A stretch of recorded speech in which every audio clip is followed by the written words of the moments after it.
A guerra entre os poderes continua nessa semana. Começa agora Brasília Já.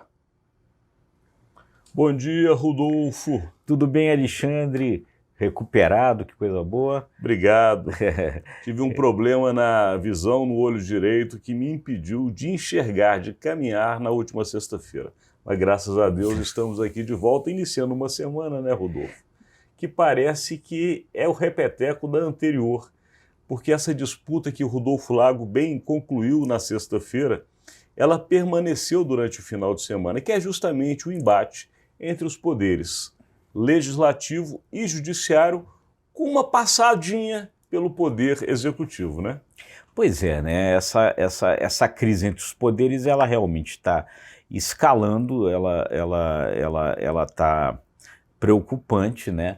Por conta aí, agora nesse momento aí, mais das iniciativas que estão surgindo ali no Congresso, no sentido de tentar frear os poderes do Supremo, né? Uma impressão generalizada ali de que o Supremo está extrapolando nos seus poderes. Inclusive isso é o que consta na proposta de emenda constitucional que foi apresentada na última semana, justamente por um grupo de parlamentares que conseguiu até um pouco a mais das assinaturas mínimas para protocolar uma PEC, e nela fica justamente bem claro, no final, a justificativa de extrapolar justamente os preceitos constitucionais. Ou seja, a cada momento que o Supremo Tribunal Federal julgasse determinado assunto que, segundo os parlamentares, contrariasse a Constituição, eles fariam valer caso essa proposta seja aprovada. E é importante dizer, para ser aprovada uma proposta de emenda constitucional, tem que passar por votação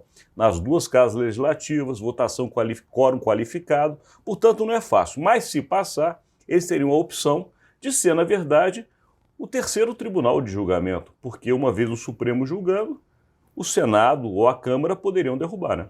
Pois é uma coisa bem complicada, porque meio que transforma o Congresso em Corte Constitucional, porque pela emenda lá é o seguinte, o Congresso passaria a ter força, poder para derrubar decisões do Supremo em julgamento se eles considerassem que aquelas decisões do Supremo fossem inconstitucionais. Mas quem tem o poder, né, constitucional de definir o que é ou não é constitucional é o Supremo, quer dizer, na verdade está se colocando o Congresso como uma instância acima do Supremo em questões constitucionais. É realmente muito sério e mostra o grau de embate que os poderes nesse momento estão tendo. Isso me parece meio que aquela velha fala popular de freio de arrumação. Porque, de fato, os poderes como um todo extrapolaram suas funções. Né? A gente viu aqui em Brasília, a gente está há muitos anos nessa cidade, de fato o judiciário, alguns momentos extrapolou, né, a forma de criar leis, ele praticamente legislou. Já o Congresso Nacional também não fez o seu papel como deveria fazer. O Executivo misturou um pouco de tudo, ou seja, parece que querem cada um colocar de fato nos seus próprios lugares. É muito mais um recado do Congresso Nacional. É muito mais um Congresso falando o seguinte, opa, está na hora agora da gente voltar a organizar o jogo. Está cada um se entrando muito na casa do outro e está na hora da gente criar regras. Eu vejo dessa maneira, Rodolfo. Não, com certeza. Eu acho que é realmente consequência de uma série de situações que vieram acontecendo aí nos últimos tempos que desequilibraram os poderes, né? Os poderes, eles têm que ser equipotentes, né? Uma palavra que o ex-vice-presidente Marco Maciel gostava de dizer a respeito dos poderes, quer dizer, eles têm que ter o mesmo tamanho, têm que ter o mesmo peso. E de repente, no Brasil, houve um desequilíbrio, o judiciário muito forte, o legislativo em determinadas coisas também muito forte, e é preciso equilibrar. E aí surgiu toda essa discussão, e isso é uma coisa que está, de fato, aí gerando preocupações, né? Ficou muito claro nas primeiras falas do novo presidente do Supremo Tribunal Federal, Luiz Roberto Barroso, a preocupação com relação a isso, né? Ele meio botou panos quentes, não existe crise, o que precisa haver é diálogo, enfim. E aí disse, né, quer dizer, que hoje já é do Congresso, na avaliação dele, a palavra final. Por quê? Porque o Congresso tem o poder de fazer emendas à Constituição, a não ser naqueles temas que são considerados cláusulas pétreas, ou seja, que não se pode mexer, né? Como, por exemplo, o Brasil é uma república democrática federativa, ninguém pode mudar isso. Mas, na maioria das coisas, o Congresso já tem o poder de aprovar as emendas constitucionais. Rodolfo, eu vou vir com mais um dito popular, aquela história: prudência e caldo de galinha não faz mal a ninguém. De fato, houve alguns exageros, né? Agora, o que tocou o Congresso, a gente sabe, a gente já nominou, inclusive, para quem nos assiste constantemente, que foram 3 temas que são muito sensíveis para o Congresso Nacional e tocam bancadas importantes daquela casa.